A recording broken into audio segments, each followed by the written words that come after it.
नमस्कार, मैं रचना शर्मा। चढ़ती कला टाइम टीवी देख रहे सभी दर्शकों का स्वागत करती हूं। आप देख रहे हैं हिंदी टॉप न्यूज। प्रधानमंत्री नरेंद्र मोदी ने आज श्री लाभ भक्ति वेदांत स्वामी प्रभुपाद की 125वीं जयंती के अवसर पर 125 रुपए का विशेष स्मारक सिक्का जारी किया और वीडियो कॉन्फ्रेंसिंग के माध्यम से पीएम ने सभा को संबोधित भी किया। उल्लेख है कि स्वामी प्रभुपाद ने international society for Krishna conscience के लिए स्थापना की थी और जिसे आमतौर पर हरे कृष्ण आंदोलन के रूप में जाना जाता है। स्वामी प्रभुपाद ने 100 से अधिक मंदिरों की स्थापना भी की और दुनिया को भक्ति योग का मार्ग दिखाने वाली कई किताबें भी लिखी।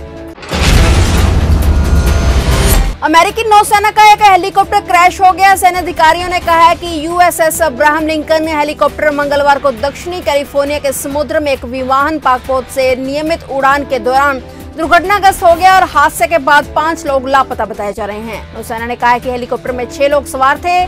सैन डिएगो से लगभग 60 समुद्री मील की दूरी पर यह हादसा हुआ। अधिकारियों ने बताया कि चालक दल के एक सदस्य को बचा लिया गया है और बाकी 5 लोगों की तलाश जारी है।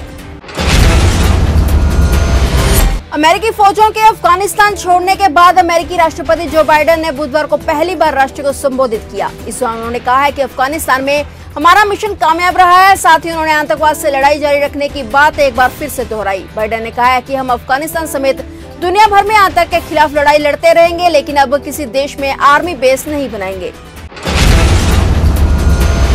तालिबान के शीर्ष नेताओं में से एक अनस हक्कानी ने साफ कर दिया है कि वे कश्मीर मुद्दे में दखल नहीं देंगे। साथ ही उन्होंने कहा है कि तालिबान भारत समेत अन्य देशों के साथ अच्छे संबंध चाहता है। हक्कानी नेटवर्क के संस्थापक जलालुद्दीन हक्कानी के बेटे अनस ने भारत और पाकिस्तान के साथ संबंध और कश्मीर मुद्दे पर तालिबान का पक्ष रखा। उन्होंने कहा कि यह साफ है कि हम हस्तक्षेप नहीं करेंगे। हमारी नीति के अनुसार हम दूसरों के मामलों में दखल नहीं देंगे और दूसरों से भी इस मामले में हस्तक्षेप नहीं करने की उम्मीद करते हैं। उन्होंने कहा है कि हम सौहार्दपूर्ण तरीके से मसले सुलझाना चाहते हैं।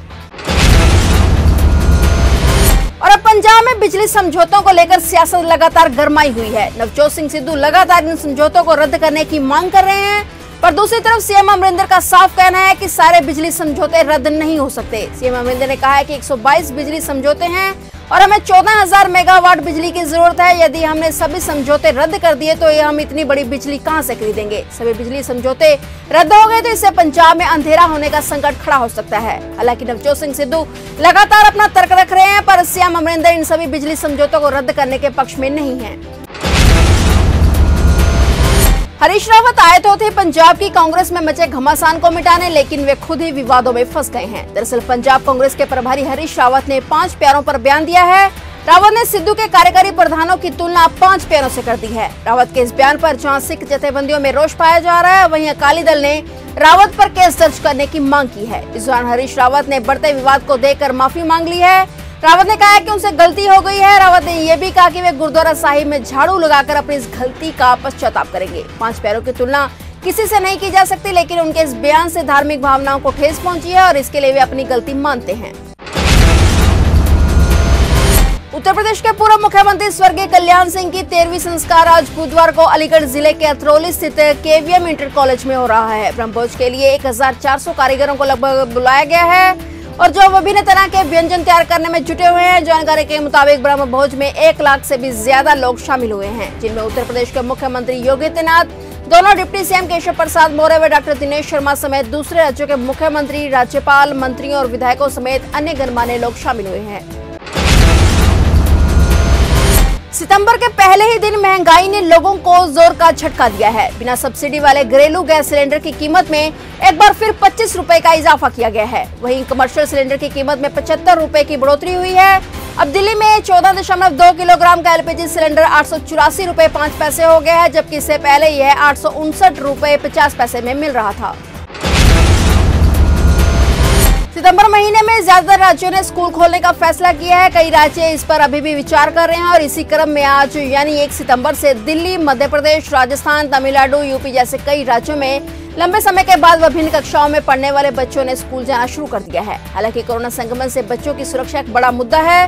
राज्य सरकारों ने कहा है कि कोविड प्रोटोकॉल का पालन करना जरूरी होगा। साथ ही बच्चों को स्कूल भेजने के लिए अभिभावकों को भी सहमति पत्र पर हस्ताक्षर करने जरूरी होंगे। कई राज्यों में कोविड-19 के कारण लंबे वक्त से बंद रहने के बाद कई स्कूल आज से खुल गए हैं, लेकिन कुछ विद्यालयों ने इंतजार करो और देखो की नीति अपनाई है और कुछ हफ्तों के बाद दोबारा स्कूल खोलने का फैसला किया है। केरल में कोरोना के बढ़ते मामलों को देखते हुए तीसरी लहर की चेतावनी सच साबित होने लगी है। हर दिन कोरोना का बढ़ता ग्राफ अब देश की चिंता बढ़ाने लगा है। पिछले 24 घंटे की बात करें तो देश में कोरोना संक्रमण के 41,965 नए केस सामने आए, जबकि इस दौरान 460 लोगों की जान चली गई। कोरोना के नए मरीज मिलने के बाद अब देश में कुल संक्रमितों की संख्या 3,28,10,845 हो गई है। देश में अब कोरोना के 3,78,181 एक्टिव केस हैं, जबकि 3,19,93,644 लोग ठीक होकर घरों को लौट चुके हैं। अब तक कोरोना से 4,39,020 लोगों की जान जा चुकी है। फिलहाल टॉप न्यूज में इतना ही। तब तक के लिए देखते रहिए चढ़ती कला टाइम टीवी और मुझे दीजिए इजाजत। धन्यवाद।